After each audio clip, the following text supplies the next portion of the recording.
Бүгін сіздермен еркін құлаған дененің соңғы секундтағы орын ауыстыруын анықтайтын боламыз.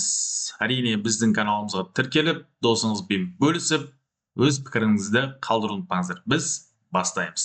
Қараңыздар, жалпылама алған кезде дене дейді 80 метр биіктіктен еркін құлаған дененің соңғы секундында орын ауыстыру қандай болады дейді. Яғни бізге соңғы секундтағы оның орын ауыстыруын табу керек. Яғни ауа кедергісі ескерілмейді. G бізде 10 метр бөлінген секунд квадрат. Яғни идеал жағдай. Ол не деген сөз? Көріп тұрғанымыздай, мына дене төмен қарай құлады, иә? Соңғы секундтағы, яғни мына аралықпен, осы аралықпен, соңғы секунд осы аралық деп қарастырайық. Осы жердегі орын ауыстыру табуымыз керек. Ол үшін біз не істейміз? Әрине, бірінші болып, осы дене неше уақытта құлады, соны қарастырамыз. Жалпы кеткен уақытты табамыз. Ол үшін біз, әрине, бастапқы жылдамдығымыз мына жерде v0 тең 0-ге, сол себепті биіктіктің формуласын g t квадрат бөлінген 2 деген формула қолданамыз. Осы жерден біз не істейміз? Уақытты табамыз. Уақытты табатын болсақ, түбір астында 2h бөлінген g болады, иә? Енді дәл осы жерден біз уақытты тапқан кезде түбір астында 2-ні көбейтеміз 80-ге, бөлеміз 10-ға. Бұл не деген сөз? Бұл деген сөз 0-дер қысқарды, түбір астынан 4 секунд шықты деген сөз. Демек, жалпы 4 секунд кетті де бізде мына жерде. Дене 4 секундта құлады. Соңғы секунды деген сөз, демек 3 секунд пен 4 секундтың арасы. Осы аралықта неше метрге орын ауыстырғанын анықтауымыз керек.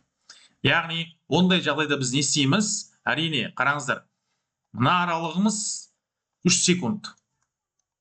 Жалпы 4 секунд. Демек, біз не істейміз? Жалпыдан 3 секундты азайтсақ, оның соңғы секундтағы орын ауыстыру кеп шығады. Яғни, біз дәл осы жерде, мына бетте мен сіздерге басқа түске келтірейін, түсінікті болу үшін. Енді, осы жерде бізде формуламыз бар. Ол қандай формула дейтін болсақ, жалпыдан нені азайтамыз? Бастапқыны азайтамыз. Ол не деген сөз? Дельта S тең S минус S0 болады деген сөз. Яғни, бұл дегеніміз G T квадраттан квадрат бөлу 2-ден азайтамыз G T 0 квадрат бөлу 2-ні азайтамыз. Сол кезде S тең болады G бөлінген 2 дегенді жақшан сыртына шығарамыз. Нәтижесінде соңғы уақыттан азайтамыз бастапқы уақыттың квадратын.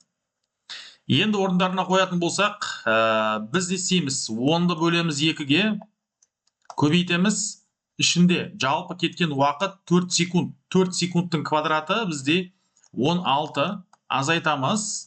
Бастапқысы демек 3 секунд болады. Өйткені соңғы секунд 3 пен 4-тің арасы 9 болады деген сөз. Солай ғой. Енді қараңыздар, біз осы жерде 16-дан 9-ды азайтамыз. Сол кезде 10 бөлінген 2 көбейту 7 болады. Бұл деген сөз 35 метр деген сөз, достар. Яғни дене 35 метр жол жүреді екен. Жалпы 80 метрдің соңғы секундында мына аралықта 35 метр жол жүрді деп қарастырамыз. Енді айтып өтетін тағы бір мәселе бар. Дәл осы жерде біз сіздерге түсінікті, яғни шаблон форманы көрсеткіміз келіп тұр. Ол қандай дейтін болсаңыздар, кез келген n-ші секундтағы жүрілген жол немесе орын ауыстыру, ол бізде S тең болады. Әрине, G бөлінген 2, жақша ішінде 2n минус 1 деген форманы қолданамыз.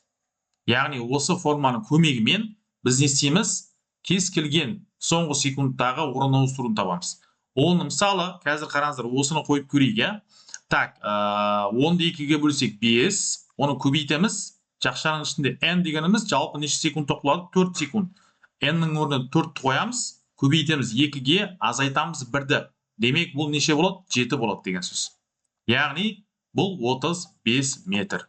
Дәл осы секілді есептердің формуласын, яғни түрленген шаблон формулаларды қайдан аламын дейтін болсаңыз, айтып өтейік, біздің өзіміздің авторлық формула жинақ кітабымызды ұсынамыз.